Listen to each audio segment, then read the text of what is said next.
During my son's wedding, the bride whispered in my ear, "Old man, you're gonna buy us a house, or I'm leaving him."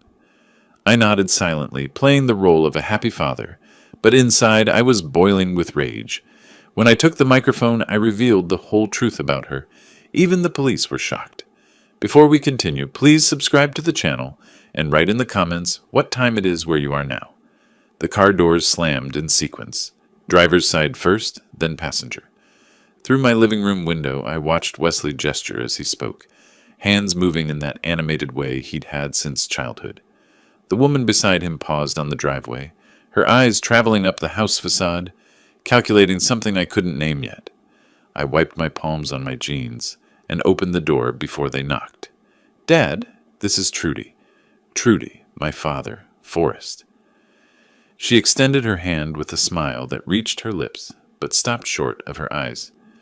"Mr. Dixon, Wesley talks about you constantly. This house is beautiful. How long have you lived here?" 23 years. Built most of the additions myself."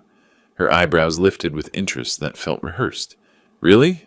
You must have quite the skill set. Wesley mentioned you own several businesses." We moved inside. I'd spent the afternoon cleaning, cooking, my mother's pot roast recipe that Wesley loved. Gertrude's heels clicked across the hardwood as she surveyed the living room. Her fingers trailed along the back of my leather sofa, then lifted a framed photograph of Wesley's college graduation. She held it at arm's length, studying not the image but the silver frame itself, turning it to catch the light. "Beautiful craftsmanship," she murmured, setting it down with care that seemed more about assessing value than showing respect.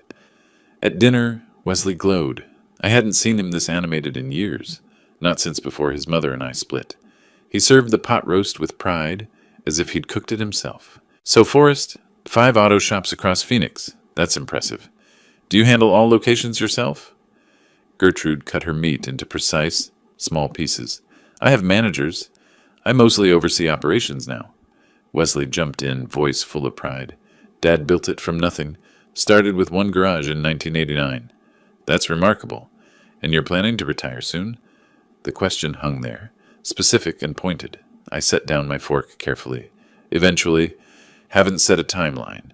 She nodded, took a delicate bite, then pivoted. "What's the square footage here? The layout is so well designed. Around 2,800. And the property value in this area must be—" She caught herself, laughed lightly. "I'm sorry, I work in marketing. I analyze everything. Occupational hazard." Wesley reached over and squeezed her hand. My son was 34 years old, successful, intelligent, and completely blind to what I was seeing. I decided to test something. "Actually, I've been considering selling an investment property I own in Scottsdale, thinking it might be time to liquidate some assets." Gertrude's fork paused halfway to her mouth. Her eyes sharpened with unmistakable interest. "Really? What kind of property?" "Duplex. Purchased it in 2010. Market's good right now." "How much are you asking?" The question came too quickly, too eagerly. "Haven't listed it yet. Still weighing options." She leaned forward slightly. "You know, I have connections in real estate. I'd be happy to introduce you to some excellent agents. What's your expected price range?" I didn't answer directly, just smiled and changed the subject. But I'd seen what I needed to see. That flash of hunger. Quickly masked. Wesley's phone buzzed during dessert. He glanced at the screen and winced. "Work emergency. I need to take this. It's the Belmont client." He stood, mouthing an apology, and stepped onto the back patio. Gertrude rose smoothly, gathering plates. "Let me help you clean up." In the kitchen, away from the windows where Wesley paced outside, her demeanor shifted like someone flipping a switch. The warm smile vanished. Her voice dropped to a more businesslike tone. "Wesley is a wonderful man, but he needs support to get started. I'm sure you understand that as his father." I kept my face neutral, continued rinsing a plate. "Get started with what, exactly?" "Life. A real future. You know how expensive everything is now." Her smile was slight, knowing. "Wesley has a good job. He's doing fine." "Fine isn't the same as secure, is it?" She tilted her head, studying my reaction. I dried my hand slowly, meeting her gaze. "What exactly are you asking me for?" She laughed, light and dismissive.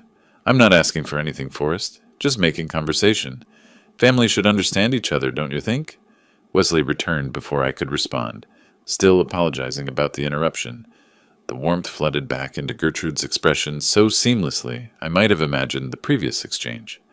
They left an hour later. Wesley hugged me at the door, his embrace tight and hopeful. "Thanks for tonight, Dad. She's amazing, right?" "She's certainly interesting." He pulled back, searching my face. "I knew you'd like her. This means everything to me." I watched them drive away, Wesley's taillights disappearing down the street. Then I walked back inside, suddenly exhausted. The bathroom light was still on. When I went to switch it off, I saw the paper on the counter, a credit card statement folded once. It must have fallen from her purse. I picked it up. The balance jumped out at me immediately. 18,450.73. Back in the living room, I sank onto the sofa, the statement in my hands. My phone buzzed with a text from Wesley. "Thanks again, Dad. I think she's the one." I stared at those words. The one. Then at the number on the paper. $18,000 in debt, asking pointed questions about my assets, making veiled demands for financial support. The house felt different now, heavier. I walked through it slowly, seeing what she'd seen. Not memories, not the scratch on the doorframe where Wesley had measured his height each birthday, not the window I'd replaced after his baseball went through it. Just square footage, property values, assets waiting to be liquidated. I photographed the statement with my phone, the flash illuminating the numbers in harsh detail. Then I sat in the darkness of my living room, the paper still in my hand, and understood that everything had changed. My son needed protection, and I was the only one who could see the danger. 3 days passed like a slow bleed. The credit card statement sat in my desk drawer, a physical weight I felt every time I walked into my home office. I'd rehearsed the conversation a dozen different ways, gentle, direct, evidence-based, emotional. None of them felt right. None of them ended with Wesley believing me instead of her. I called him Tuesday morning. "Can you meet me at the Camelback shop? I need to talk about something." The pause on his end told me he already knew this wasn't casual. "What about?" "Rather do it in person? Around 2? "Fine." The word landed flat, defensive. I arrived early, walking through the bay where Miguel was rotating tires on a Camry. The familiar smell of motor oil and rubber usually centered me. Not today. I kept checking my watch, rehearsing opening lines that sounded weaker each time I repeated them. Wesley's truck pulled in at 2:10. He walked into my office without his usual smile, arms already crossed. "Thanks for coming by the shop. I wanted to talk about Trudy." "What about her?" The challenge was immediate. "You've known her how long? 4 months?" 5. What's your point?" "That's not very long to be discussing marriage." His jaw tightened. "You proposed to Mom after 3 months." The comparison stung because it was accurate. I shifted tactics. I noticed she asked a lot of questions about money, about the business. She's interested in my life. That includes my family. It felt like an assessment, not interest. Wesley's voice rose. "An assessment?" She was being polite. "Wesley, I'm just asking you to slow down." "No, you're asking me to doubt her. That's different." I could see I was losing him, pushing him further into her corner with every word. I reached for the drawer where I'd placed the credit card statement, then stopped. His face was already closed off, his posture rigid with defensiveness. Showing him the evidence now would only make him dig in harder. "You've been alone since the divorce." His voice dropped lower, colder. "Maybe you forgot what it's like when someone actually wants to build a future with you." The words landed like a physical blow. I kept my voice quiet, controlled. "That's not fair. Neither is this conversation. Trudy makes me happy. Why can't that be enough?" "Because happiness based on deception doesn't last. You just can't accept that I'm happy without your approval." He moved toward the door, his movements sharp with anger. "Wesley, wait." "I'm done listening." He was gone before I could form another sentence. Through the office window, I watched him climb into his truck and drive away too fast, tires squealing slightly as he turned onto the main road. I sat alone in my office, surrounded by the sounds of the shop. Air compressors hissing, the rhythmic clang of tire irons, Miguel's radio playing something in Spanish. Normal work continuing while my relationship with my son fractured. I'd handled it wrong, I knew that immediately, but I didn't know what the right approach would have been. The next day, my phone rang while I was driving home from the Mesa location. Unknown number. I almost didn't answer. "Forrest, it's Trudy. I hope it's okay to call. I pulled into an empty parking lot, put the car in park. What do you want? Her tone was sweet, conciliatory, completely ignoring my curtness. Wesley mentioned you two had a misunderstanding. I feel terrible about it. This is between me and my son. Of course, but family is important to me. She paused, and I could almost hear her smile. Wesley and I have been looking at houses, and I thought, if you helped with the down payment, maybe 80 or 100,000, it would show Wesley you support our future together. The audacity of it hit me like cold water. $80,000 to $100,000, framed as proof of my support for their relationship. I took a long breath before responding. You thought that, did you? It would mean so much, to both of us. Her voice carried a note of certainty, as if she'd already calculated my agreement. I'll think about it. I ended the call before she could respond. I sat in that parking lot for 20 minutes, watching people come and go from the grocery store across the street. Regular people with regular problems, figuring out what to make for dinner, whether they'd remembered everything on their list. Simple, normal concerns. Mine had just gotten significantly more complicated, but the call had clarified something crucial. This wasn't opportunism. This was strategy. She'd turned the conflict between Wesley and me into leverage for an explicit six-figure demand. That required planning, calculation, experience. I needed to know who I was really dealing with. A business associate had mentioned a private investigator once, Rita Chen, thorough and discreet. I found her number in my contacts and called before I could second-guess the decision. 2 days later, I sat across from her in a coffee shop on 16th Street. Rita was smaller than I'd expected, maybe 45, with gray streaking through her black hair and eyes that missed nothing. She'd brought a leather portfolio and a cup of tea she didn't drink. I'd prepared a folder, printouts of the credit card statement photo, notes from the dinner, the timeline of events. I slid it across the table. I need someone investigated, thoroughly. Who? She didn't open the folder yet, watching my face instead. My son's fiancée. I think she's after money. You think, or you know? I tapped the folder. I know enough to be concerned. I need to know everything. Rita opened it then, her eyes moving quickly across the contents. She lingered on the credit card balance, made a soft sound that might have been recognition or confirmation. This amount of debt, targeting someone with family wealth, it fits a pattern. She looked up. But Mr. Dixon, I need you to understand something. If your instincts are right, what I find might be worse than you think. Are you prepared for that? I pulled out my checkbook, the motion steady and deliberate. Then I need to know everything. My retainer is $3,500. That covers 2 weeks of investigation, background checks, financial history, social media analysis, interviews with people in her life. If I need to go deeper, we'll discuss additional costs. I wrote the check without hesitation, my handwriting clear and controlled. When I handed it to her, my hand didn't shake. Rita tucked it into her portfolio. I'll start tomorrow. Expect my first report within a week. We shook hands. As I walked back to my truck, I felt the weight of the decision settle over me, not heavy with doubt, but solid with certainty. If Wesley wouldn't listen to warnings, I'd gather irrefutable evidence. I'd spent 36 years building a business from nothing, learning to read people, to spot lies and calculate risks. Those skills had made me successful. Now I'd use them to protect my son. Whatever it took. 2 weeks crawled by with the weight of waiting. I checked my phone constantly, scanned emails, listened for the shop office door. Rita finally called on a Thursday afternoon and asked to meet immediately. She arrived with a leather messenger bag that looked heavier than before. When she spread its contents across my desk, photographs, bank statements, credit reports, timeline charts, I understood why. Mr. Dixon, what I found is worse than typical gold digging. I leaned forward in my chair. Show me everything. Rita arranged the documents systematically, her movements precise. 4 credit cards, all maxed. $47,000 in debt. The number hit harder than I expected. How does she survive? She doesn't. She's drowning. And your son is the life raft she's swimming toward. Rita tapped one of the statements. Look at the pattern. Cash advances. Balance transfers.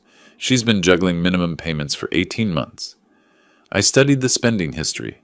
Restaurants I recognized as expensive. Designer boutiques. That luxury apartment complex I'd driven past. Numbers that didn't match reality. Her rent is $2,400 monthly. Rita continued. I confirmed her income through tax records and employment verification. She makes approximately $4,000 a month. After rent, car payment, insurance, the math doesn't work. It hasn't worked for over a year. Then how? Rita slid photographs across the desk before I finished the question. There's someone else in the picture. I picked up the first image. Gertrude sat across from a man at an outdoor restaurant table, leaning close, both of them studying a document between them. The next photo showed them at a different location. Upscale bar, similar intensity. A third captured them outside a commercial building, the man gesturing emphatically while Gertrude nodded. Who is he? Marcus Trent, 41, commercial real estate broker. They've met 3 times in 2 weeks. I examined their body language carefully. No hand-holding, no intimate touches, but something about their proximity suggested familiarity, conspiracy. Is it romantic? No, it's worse. It's strategic. Look at their posture. They're planning something. My phone rang before I could respond. Wesley's name lit up the screen. I glanced at Rita, then answered, Dad, I have news. His voice carried an excitement I hadn't heard in months. I forced warmth into my tone. I'm listening. We're engaged, officially, wedding in August. The photographs of Gertrude with Marcus Trent stared up at me from the desk. I stood, walked to the window overlooking the shop floor where Miguel was installing brake pads on a Tacoma. Normal work, simple problems with mechanical solutions. That's wonderful, son. Congratulations. I thought you'd be upset. Relief flooded his words. You're my son. Your happiness matters to me. We talked for another minute, wedding venues, guest lists, how thrilled Gertrude was. I congratulated him again, told him I loved him, ended the call with promises to celebrate soon. Rita had reorganized the evidence while I spoke, giving me privacy. When I turned back, she watched me carefully. That changes the timeline, she said quietly.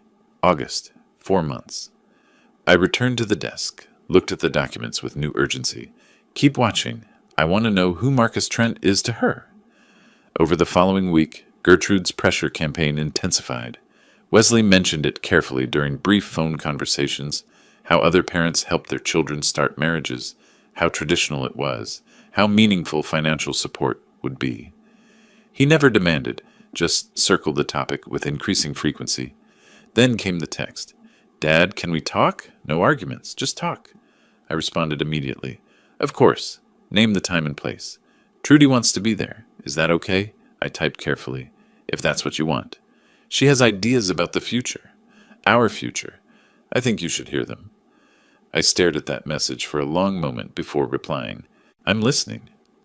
The next morning, I drove to Dominic's Steakhouse, the restaurant Wesley had suggested. I parked in the lot, walked the perimeter, checked sightlines through the windows. Then I sat in my truck, pulled the small recording device from my glove box, and tested it. Arizona was a one-party consent state. I could legally record any conversation I participated in. My phone buzzed. Wesley. Tomorrow at noon. Thanks for doing this, Dad. I typed back. See you then. I opened the folder Rita had given me, studied the photographs again. Gertrude's face in one, smiling, warm, the mask she wore for Wesley. Her expression in another with Marcus, calculating, intense, stripped of pretense. Same woman, different truths. I closed the folder and started the engine. Tomorrow, I'd let her believe she was the one in control. Back home that evening, I stood in front of my bathroom mirror, practicing responses. Interested but cautious. Open but prudent. I rehearsed phrases until they sounded natural, until I could deliver them without the anger simmering beneath. Rita called as I was making dinner. I'm working on the Marcus connection. His financial records are clean, but there's something about their timing. Every meeting happens after he closes a major deal. Maybe he's her Mark II. Or her partner. Rita paused. Be careful tomorrow. If she's working with someone, this is more sophisticated than we thought. I promised to be careful, ended the call, and returned to my rehearsal. The performance of a lifetime started at noon tomorrow. I had 12 hours to prepare for the biggest role I'd ever play, the father considering surrender. I arrived at Dominic's 30 minutes early, requested the corner booth I'd scouted the day before. The acoustics were good. Voices carried clearly without ambient noise overwhelming conversation. Perfect for recording. I ordered water and waited, watching couples and families around me enjoying uncomplicated lunches. A father helped his young daughter cut her steak. An elderly couple held hands across the table. Simple affection untainted by deception. The recording device sat in my inner jacket pocket, already activated. My phone rested on the table, ostensibly casual, actually serving as backup documentation. Wesley and Gertrude walked in at noon. I watched them approach, his hand protective on her back, her confident stride and heels that clicked against the hardwood floor. She wore a cream blouse and carried a leather portfolio that looked expensive. I stood to greet them. Wesley's handshake was warm, hopeful. Gertrude leaned in for a cheek kiss that I accepted graciously. "Forrest, thank you so much for meeting with us." Her smile reached her eyes today. She'd practiced too. "Family's important. I'm glad we're talking." Wesley slid into the booth beside her, his relief visible. "This means a lot, Dad. Really." I met his eyes. Let him see genuine affection there. "You're my son. I want you to have a good start." Gertrude seized the opening immediately. "That's exactly what we want to discuss. A strong foundation." We ordered. Small talk about the weather, the restaurant, Wesley's recent promotion at work. Then Gertrude opened her portfolio and the performance began in earnest. She slid papers across the table, property listings printed on high-quality paper, highlighted and annotated. "We've been looking at properties in Scottsdale. Here's what makes sense for our income and future plans." I studied the listings carefully, noting prices, locations, square footage. "These are in the 450 range. Yes? We'd need about 100,000 for down payment and closing costs." She'd moved past asking to stating facts, testing my reaction. I kept my expression neutral, thoughtful. "That's substantial. What's Wesley putting in?" Wesley shifted slightly. "I have about 15,000 saved." "Which is wonderful," Gertrude interjected smoothly. "But you understand how expensive everything has become." I nodded slowly, picked up another listing, examined the photographs of granite countertops and master suites. "What's your timeline?" "We want to start our marriage in our own home." Gertrude's voice carried conviction. "I've always dreamed of financial stability, the kind I never had growing up." My hand paused mid-reach for my water glass. There it was. Not "we've dreamed," or "Wesley and I want," but I. Singular. Personal. The mask slipping for just a moment. She caught herself immediately. "I mean, we want to build something lasting. For our children someday." Wesley added earnestly, "A real foundation, Dad, like you gave me." I let the moment settle, then leaned back thoughtfully. "This is a big decision. I need to think about the numbers. Consult my financial advisor." "Of course. We're not asking for an immediate answer." Gertrude's relief was visible. She'd interpreted my stall as progress. "How soon do you need to know?" Wesley glanced at Gertrude before answering. "We're looking at August for the wedding. Ideally, we'd move into a house shortly after." "That gives us time. Let me review everything properly." I gathered the papers she'd provided, tapped them into alignment. "Maybe we can look at some specific properties together in a few weeks." The hope that lit Wesley's face made my chest tighten. He was so desperate for this to work, for his father and fiancée to find common ground. He had no idea I was documenting every word, building a case to destroy the woman sitting beside him. Gertrude produced more materials, furniture estimates, vehicle options because her current car was unreliable, even paint swatches for potential homes. The level of preparation was impressive and disturbing. She'd planned this meticulously, anticipated every question, prepared every answer. We finished lunch with promises to talk soon. Wesley hugged me in the parking lot, holding on longer than usual. "Thanks for listening, Dad, for really listening." I squeezed his shoulder. "I always listen to you." They drove away together. I stood beside my truck until their car disappeared, then climbed in and drove directly to Marcus Bailey's office. Bailey was a lean man in his 50s with sharp eyes and sharper instincts. We'd met years ago through business connections. He'd handled some contract disputes for my shops. I'd called him the day before, explained I needed consultation on a family matter. In his office, I played portions of the recording. He listened without interruption, taking notes on a legal pad. When I finished, he set down his pen. She's fishing for a commitment without legal obligation. Can I protect Wesley legally? If you give them money, you can structure it as a loan to Wesley specifically, with documentation. Protects you if the marriage fails.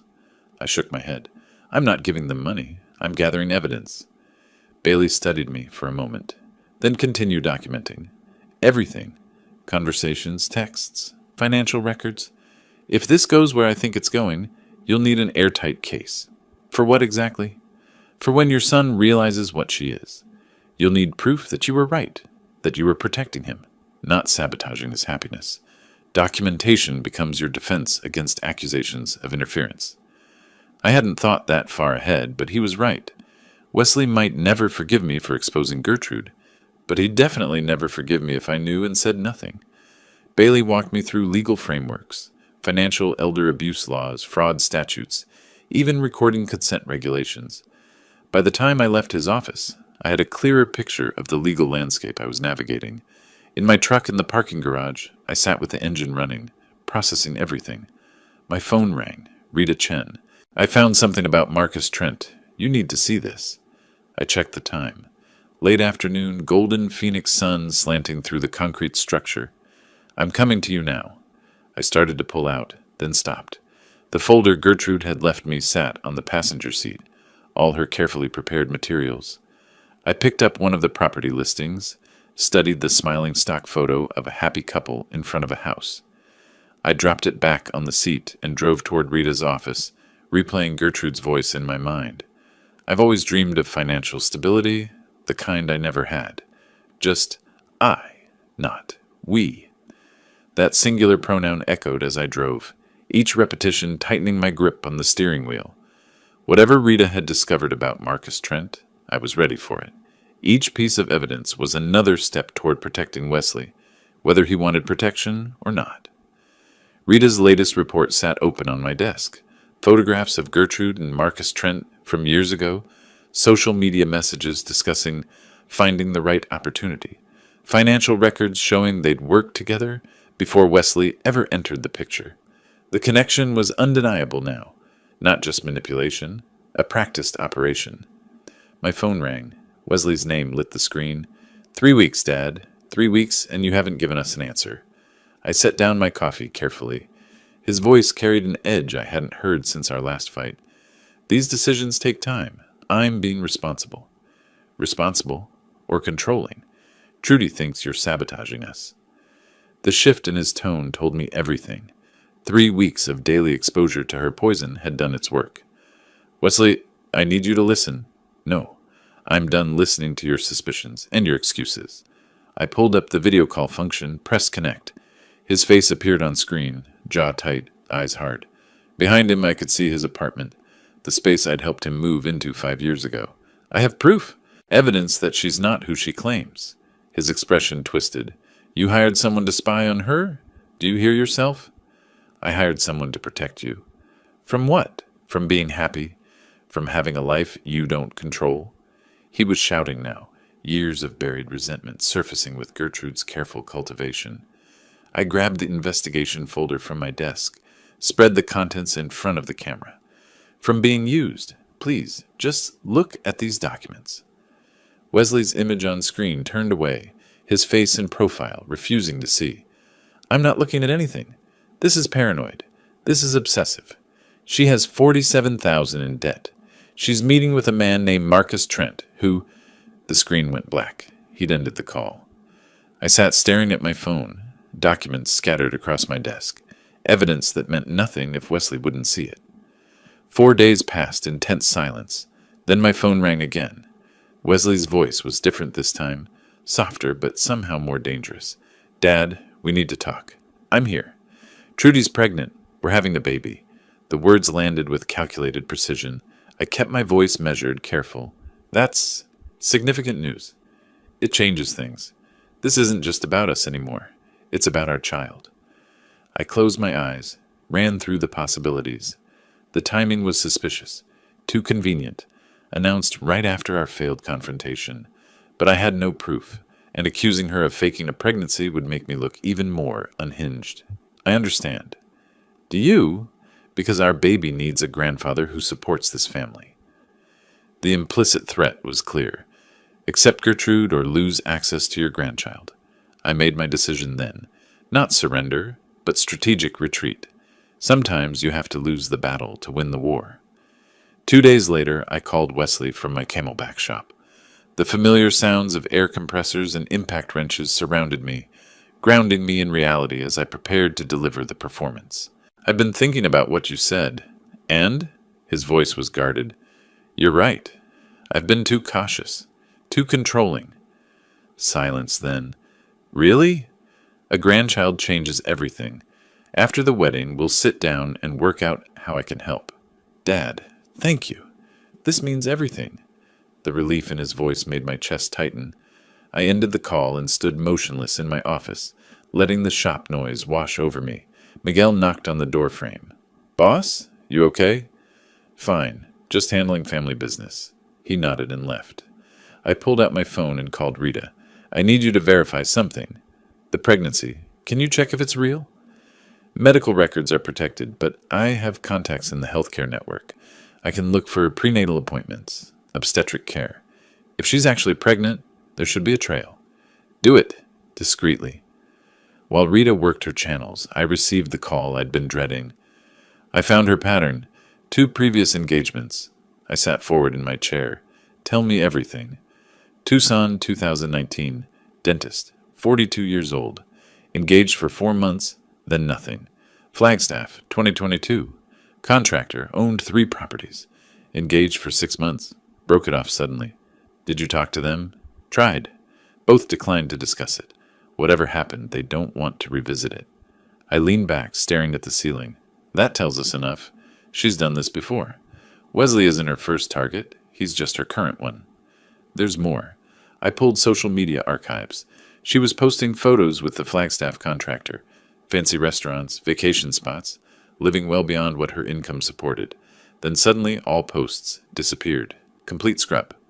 Because the engagement ended and she moved on to the next opportunity. "Exactly. And now she's doing the same with Wesley." That evening, I created a new folder at my desk. Labeled it simply, Evidence, Complete Pattern. Inside went Rita's findings about the previous engagements, the Marcus Trent connection, financial records, surveillance photos, everything organized chronologically, building an undeniable narrative. My phone buzzed. "Wesley, Trudy and I picked August 15th for the wedding. Hope you'll be there, Dad." I stared at that date. August 15th. Less than 3 months away. I typed back, "I'll be there." 2 days later, I met Rita at a coffee shop on 16th Street. She slid a thick folder across the table. Professional binding, tabbed sections, comprehensive documentation. "This is complete," she said. "Financial records, surveillance photos, Marcus Trent's involvement, the previous engagements, communication records, everything."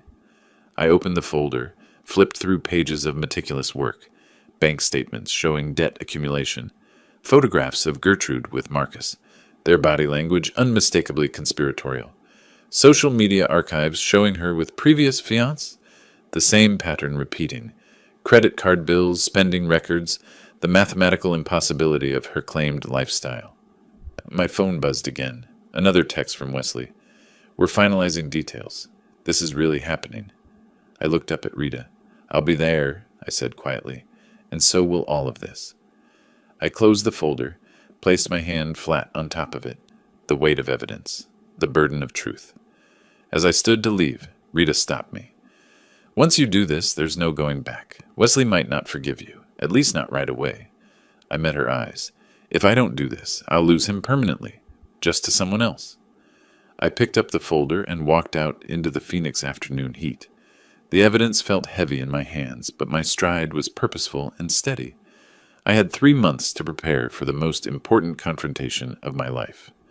Marcus Bailey's office was on the 14th floor of a glass building downtown. I took the elevator up with the evidence folder in a leather briefcase, feeling the weight of what came next. Bailey greeted me at his office door, noted my expression, offered coffee. I declined. We sat across from each other, his large desk between us like a courtroom barrier. I placed the briefcase on the desk, opened it, removed the folder. "I need you to verify every piece of this is legally obtained and admissible." Bailey pulled the folder toward himself and began to read. An hour passed. He worked methodically, reading glasses perched on his nose, making notes in margins. Occasionally he looked up to ask a question. Where did the private investigator get the financial records? Legitimate databases licensed investigators can access. Public records. And the surveillance photographs? Public spaces, restaurants, outdoor locations. No trespassing, no privacy violations. Bailey nodded, continued reading. The recordings? I was present in all conversations recorded. Arizona is one-party consent. He set down his pen finally. Then legally you're clear. All of this is admissible if needed. I plan to present this at the wedding, during toasts. Bailey removed his glasses, studied me carefully. That's nuclear. You understand the consequences.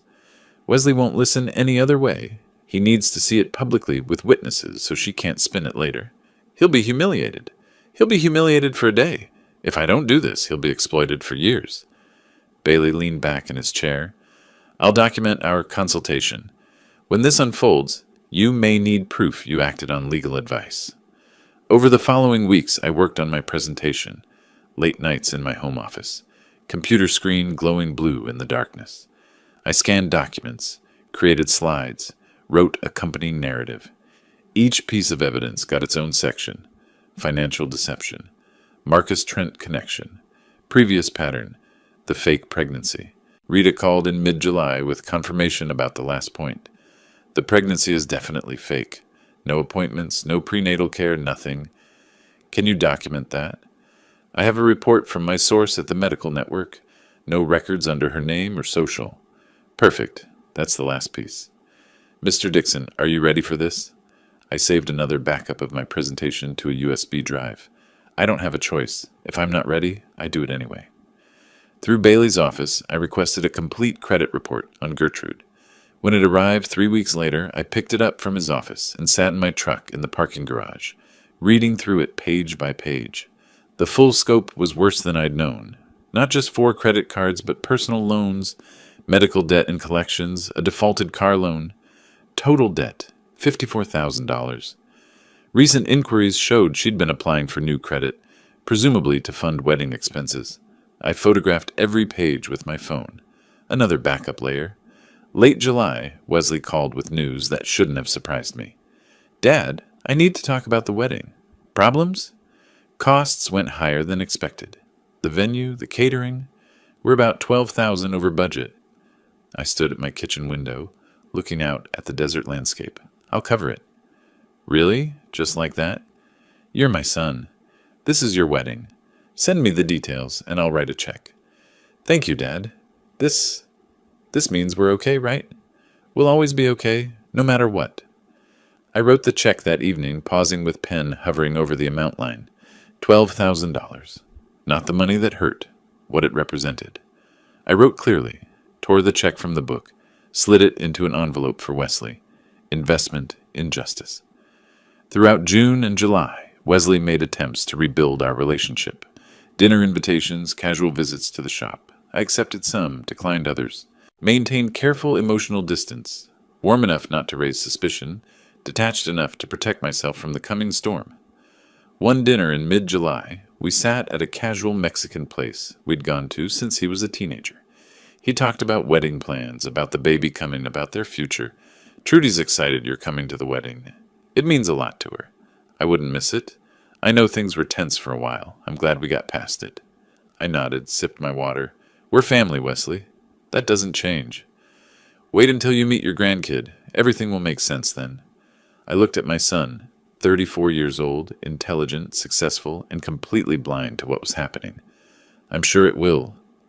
The night before the wedding, I sat in my home office. Everything prepared. Presentation loaded on laptop. USB backup in jacket pocket. Printed documents in briefcase. 3 copies of everything. Multiple backup systems. My phone showed a message from Wesley. Tomorrow's the big day. Glad you'll be there, Dad. I typed back. Wouldn't miss it for anything. I stood, walked to my bedroom, laid out my suit. Dark gray, conservative, authoritative. The outfit of a man about to deliver justice. Before getting into bed, I opened my nightstand drawer and looked at a photograph. Wesley, as a young boy, sitting in my first auto shop, holding a wrench almost as big as he was, grinning at the camera. 7 years old, gap-toothed, completely trusting that his father would always protect him. I touched the glass over his face. "I'm sorry it has to be this way," I whispered to the image, "but I'm your father. Protecting you is what I do." I closed the drawer, the photo returning to darkness. My alarm was set for 6 a.m. The wedding started at 3 p.m. I had 9 hours to prepare for the moment that would either save my son or destroy our relationship forever. I lay in bed, eyes open in the darkness, rehearsing tomorrow's moment, taking the microphone during toasts, facing the crowd, Wesley's face when he realized, Gertrude's expression when her operation collapsed publicly. My heart beat steadily, each pulse counting down to revelation. Tomorrow, everything would change. I stood in the hotel parking lot, looking up at the venue entrance. Morning sun blazed bright in the Arizona sky. Music drifted from the ceremony area. Guests arriving, excitement building in the air. I touched my jacket pocket. USB drive present. My briefcase felt heavier than physics allowed. My phone buzzed. "Bailey, I'm here. Back right section. Ready when you are." I took a breath, straightened my tie, and walked toward the entrance. The ceremony was beautiful. I had to admit that. Outdoor setting, flower arrangements in cream and gold, string quartet playing something classical. Wesley stood at the altar in his tuxedo, face glowing with happiness I hadn't seen in years. Gertrude walked down the aisle, picture-perfect bride in a dress that probably cost $8,000 she didn't have. Guests turned to watch, phones out capturing the moment. I sat in the third row, face neutral, hands resting on my knees. My fingers pressed together tightly enough that my knuckles whitened. Slightly, the officiant conducted the ceremony. Vows exchanged, rings presented, then a detail I'd been counting on. "We'll complete the legal paperwork Monday at the courthouse," the officiant mentioned. The marriage wasn't legally binding yet. Just a ceremony. Not a contract? Not yet.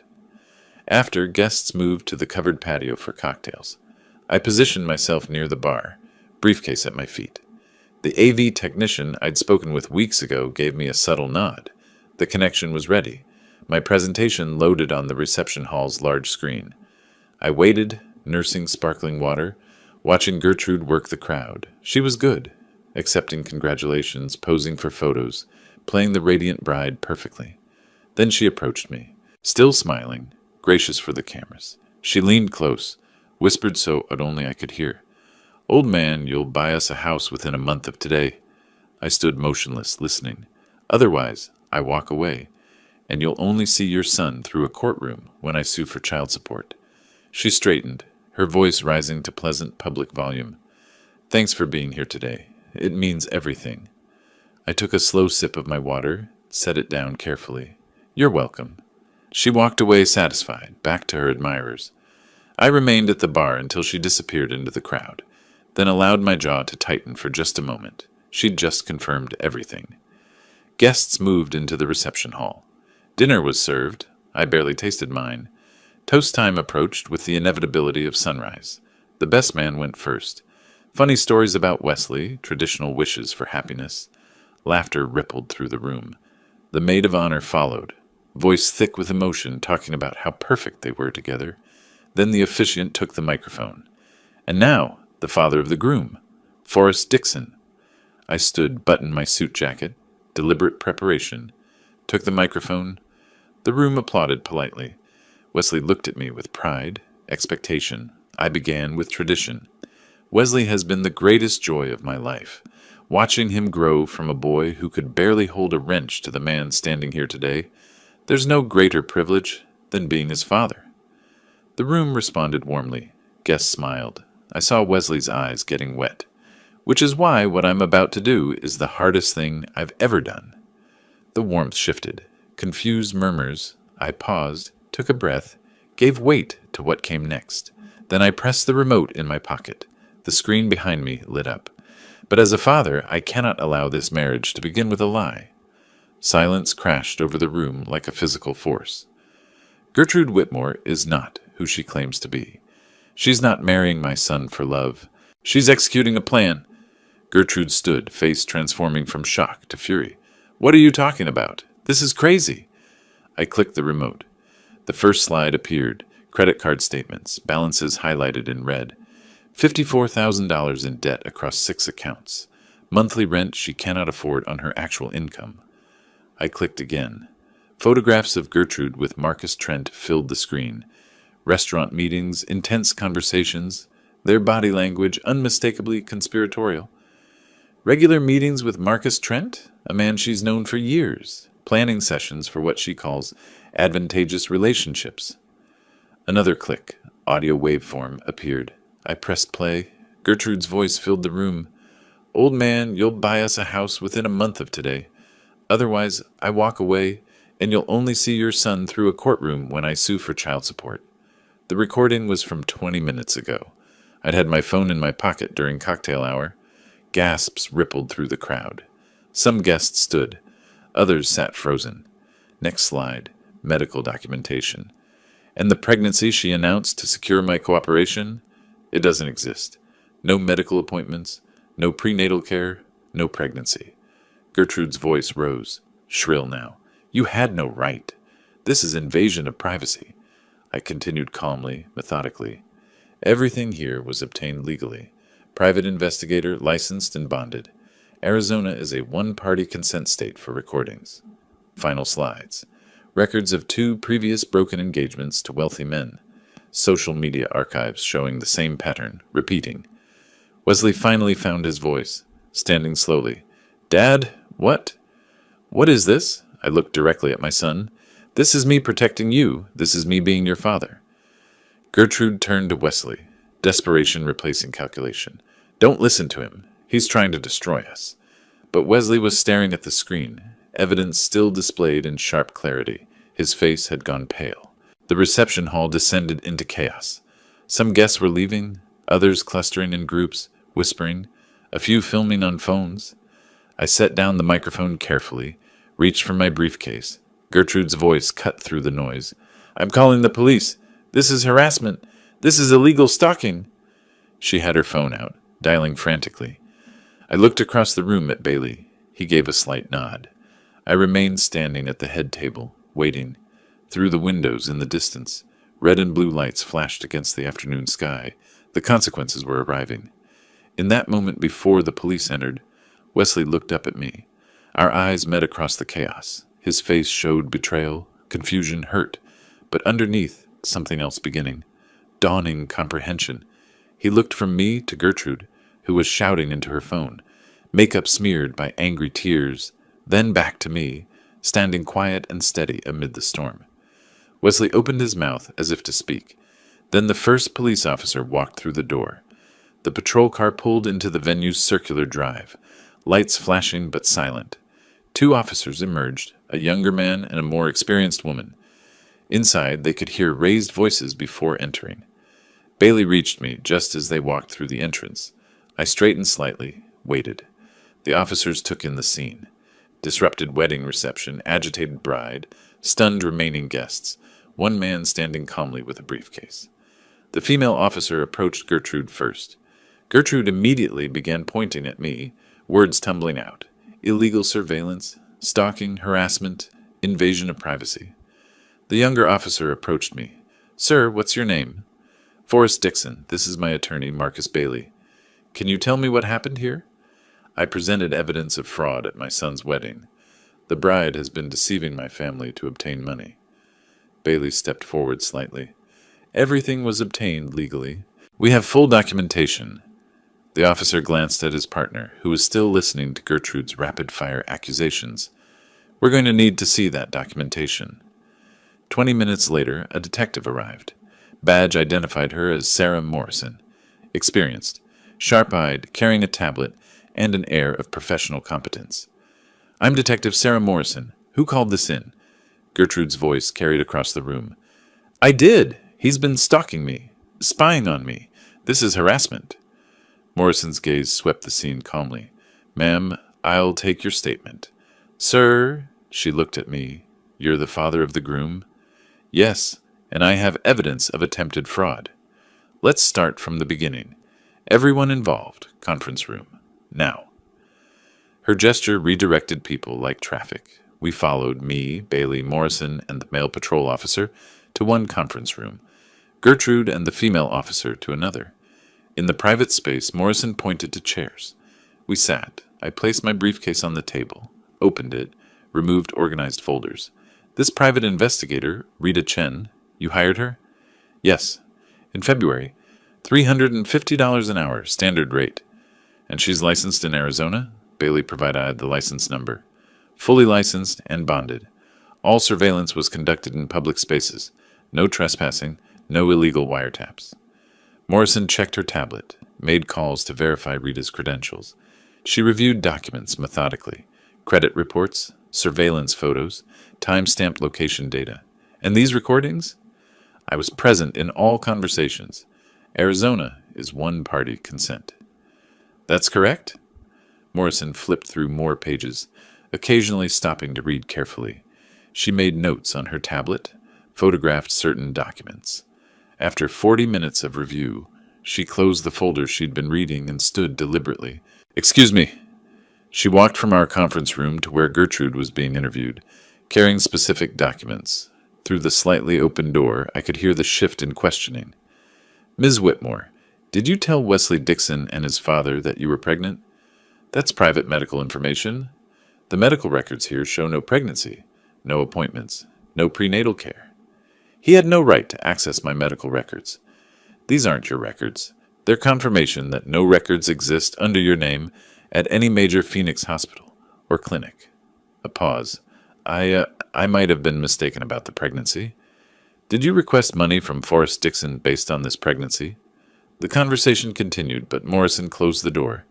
Bailey leaned toward me. She's good. She caught the fraud angle immediately. We waited another hour. The conference room felt stuffy despite air conditioning. I could hear hotel staff in the reception hall, dismantling decorations, the sounds of a celebration being erased. Finally, Morrison returned to our room. She sat across from us, tablet between her hands. Mr. Dixon, you're free to go. I'll be opening an investigation into Ms. Whitmore's actions, specifically the false pregnancy claim used to solicit money. That could constitute fraud. I'll need formal statements from you and your son in the coming days. I nodded, began packing materials back into my briefcase. Bailey shook Morrison's hand professionally. Thank you, Detective. We exited the conference room. The reception hall was nearly empty now, just hotel staff cleaning up, flower arrangements still on tables like abandoned monuments. Wesley sat alone at the head table, still in his tuxedo. Gertrude was near the entrance, speaking to the female patrol officer, her voice lower now, defeated. I walked toward my son. Wesley looked up, saw me coming. The space between us felt vast, despite being only feet. I stopped a respectful distance away, waiting to see if he wanted me closer or needed space. His face was impossible to read. Behind us, staff dismantled the head table. The screen that had displayed evidence was dark. The celebration that was meant to happen here was long gone. I held my briefcase in one hand, months of work contained in leather and paper. Wesley finally spoke, voice raw. I need time to think, to understand all of this. Take all the time you need. I'll be here when you're ready.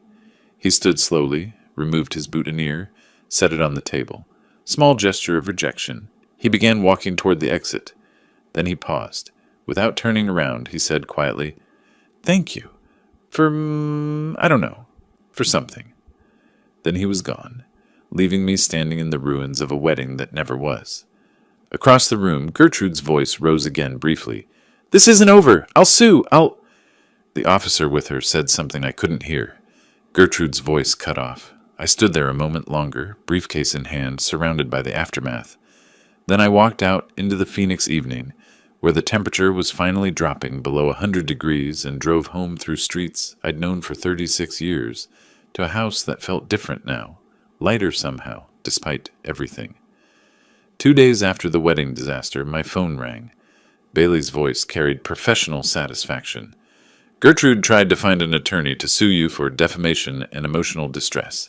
She contacted 7 firms. Every single one declined after reviewing your evidence. I stood at my kitchen window, morning coffee cooling on the counter. What did they tell her? Most were diplomatic. One was apparently direct. Told her she should be worried about criminal charges, not filing civil suits. And Marcus Trent? Public statement claiming minimal contact. He's distancing himself fast. I walked to my home office, looked out at my property, the physical manifestation of what I'd built through decades of honest work. The contrast between earned success and attempted theft felt stark. "Rats leaving a sinking ship," I said. Over the following days, Gertrude's financial house of cards collapsed entirely. Bailey kept me updated. Credit card companies filing collection suits, landlord beginning eviction proceedings. By August 20th, her apartment was going, her credit destroyed, her social circle evaporated. The wedding footage had gone viral. Guests had filmed and shared everything. Her reputation was ash. August 27th, I was under a car at the shop when my phone rang. I rolled out, wiped grease from my hands, answered, "Mr. Dixon, I wanted to update you. We found a previous victim." Detective Morrison's voice was steady, professional. Previous victim? The dentist from Tucson, 2019. Same pattern. Fake pregnancy, financial demands. He paid her $15,000 to go away quietly. I stood in the garage bay, tool in hand. He'll testify? He's providing a formal statement. Fraud charges are looking very likely now. That evening I sat in my living room reviewing everything that had happened. 6 months from first meeting Gertrude to this moment. 6 months of investigation, strategy, patience. My doorbell rang unexpectedly. Wesley stood on my doorstep holding a 6-pack of beer and wearing old work clothes. His face looked drawn, exhausted. "Can I come in?" I stepped aside. "Always." He set the beer on the kitchen counter, an offering, a peace gesture. "I don't want to talk about it yet. Can I help at the shop, like I used to? I've got a transmission that needs work. Could use another pair of hands." His nod was small, grateful. "Thanks, Dad." The next 2 days we worked together. Changed oil, rotated tires, diagnosed engine problems. The familiar environment, the mechanical problems with clear solutions, the routine, it helped him process. We didn't force conversation, just worked. Handed tools, discussed technical issues, fell into old rhythms. During a break on the second day, sitting on upturned buckets in the shop bay, Wesley spoke. "Hand me the 3/4 socket." I passed the tool. Several minutes of silence, just work sounds, impact wrench, air compressor, radio playing softly. I saw all the signs, I just didn't want to believe them. I didn't stop working. Sometimes we see what we want to see. "You saw the truth? I had distance, you had feelings. Those are different lenses." More silence. Wesley tightened something under the hood, emerged with grease on his forearms.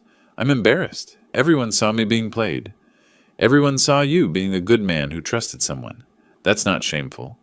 "It feels shameful." I set down my wrench, looked at him directly. "In 1995, I partnered with a guy who stole $40,000 from the business. I trusted him completely. Felt like an idiot for months." Wesley looked up, surprised. "You never told me that." "Because I learned something. Trust isn't stupidity. Betraying trust is the crime, not offering it."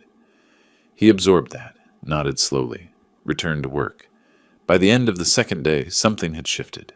Not fixed. Healing isn't that fast, but beginning to mend. As we locked up the shop that evening, the sun setting and casting long shadows across the parking lot, Wesley turned to me. "Dad, can we talk? Really talk?" "My place. I'll make dinner." We drove separately to my house. Inside, while I prepared food, nothing fancy, just pasta and salad, Wesley sat at the kitchen table. The same table where this all started months ago when he first brought Gertrude to meet me. The circular nature wasn't lost on either of us. I set 2 plates down, sat across from my son. He looked up, opened his mouth to speak. My phone buzzed. Text from Morrison. "Formal charges being filed tomorrow. Thought you'd want to know." I showed Wesley the message. He read it, nodded slowly. "Good," he said quietly. Then he looked at me. "But that's not what I want to talk about. I need to say..." He stopped, collected himself. The conversation we'd both been avoiding and needing was finally beginning. Wesley pushed my phone back across the table. "Good," he repeated. "She should face consequences." He took a breath. "But Dad, I need to say some things. About you. About me. About what happened." I set my fork down, gave him full attention. Neither of us was really hungry, but the ritual of sharing a meal created safety for difficult conversation.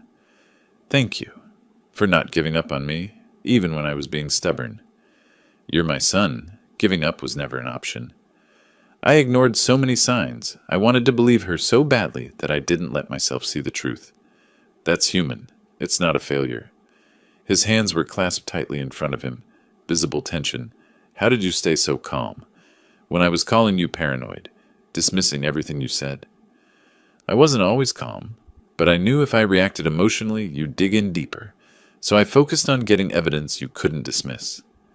We talked for 2 hours. Wesley expressed everything he'd been processing. Gratitude, humiliation, recognition. As the conversation progressed, his posture gradually relaxed. By the end, he was leaning back in his chair, shoulders no longer hunched. The next morning, Bailey called. Formal charges filed this morning. Attempted fraud, Class 4 felony. Filing false reports, Class 6. I was at my shop office, taking notes methodically. What's the timeline? Arraignment in 2 weeks. Trial probably won't be scheduled until next year. Will they need Wesley to testify? Eventually, yes. He's listed as a victim, but not for months. Good. He needs time to heal first. I closed my notebook with finality. This chapter was moving toward conclusion. Over the following days, Wesley systematically removed Gertrude from his life, changed locks on his apartment, blocked her number, returned items she'd left at his place. Each action was quiet but purposeful, mimicking my methodical approach. He sold the engagement ring to a jeweler, took less than he paid, didn't care about the money, just needed it gone. August 29th, Bailey presented me with a cost analysis. Total investigation expenses, $15,400. Rita Chen's fees, attorney consultations, document preparation. You have every right to file for restitution. $15,400 in documented expenses. I ran my finger down the itemized list, each expense representing a step in protecting my son. She doesn't have it. She'll never have it. Doesn't mean you can't file judgment, garnish wages if she ever works again. What would that accomplish? She's already facing criminal charges. Her life is destroyed. It would make you whole financially. I pushed the paper across the desk to Bailey, the gesture physically representing release. I am whole. My son is safe. That's what mattered. August 30th, evening. Wesley came to my house. We sat on the back terrace as the sun set. Peaceful evening. Temperature finally cooling after another scorching Arizona day. We held bottles of beer, comfortable in outdoor chairs, not looking at each other constantly, sometimes gazing out at the yard, at the darkening sky, comfortable silence between sentences. I owe you an apology for not trusting you, for everything I said. You don't owe me anything. You were in love. Love makes people vulnerable. Still, you were right, and I should have listened. Being a father means protecting your children, even when they don't want protection. Wesley laughed quietly. Next time, I'll listen to your concerns earlier. Next time, bring me someone who loves you for you, not for what I have. Deal. Though it might be a while before I trust anyone again. Take your time. The right person will be worth the wait. We sat in silence for several minutes. The sky transitioned from orange to purple to deep blue. Stars began appearing. Soft outdoor lights illuminated the terrace. Insects chirped in the distance. Wesley finished his beer, stood prepared to leave. I walked him to the door. At the threshold, he paused, turned, offered his hand. I took it. Firm handshake. Then he pulled me into a brief, tight hug. When we separated, both of us nodded, understanding passing between us without words. Wesley walked to his car, waved once before getting in. I watched him drive away, taillights disappearing down the street. I returned to the terrace, sat back down in my chair, looked up at the now dark sky full of stars, allowed myself a small, satisfied smile. The work was done. My son was safe. Justice was served. I picked up both empty beer bottles, carried them inside, turned off the outdoor lights, closed the door on this chapter of our lives. Outside, the empty terrace chairs sat in darkness, stars visible above. The peacefulness of resolution. No more battles to fight, no more evidence to gather, no more threats to counter. Just a quiet August evening in Phoenix, and a family that survived betrayal by standing together when it mattered most. If you like this story, please like this video, subscribe to the channel, and share your impressions of this story in the comments. To listen to the next story, click on the box on the left. Thank you for watching.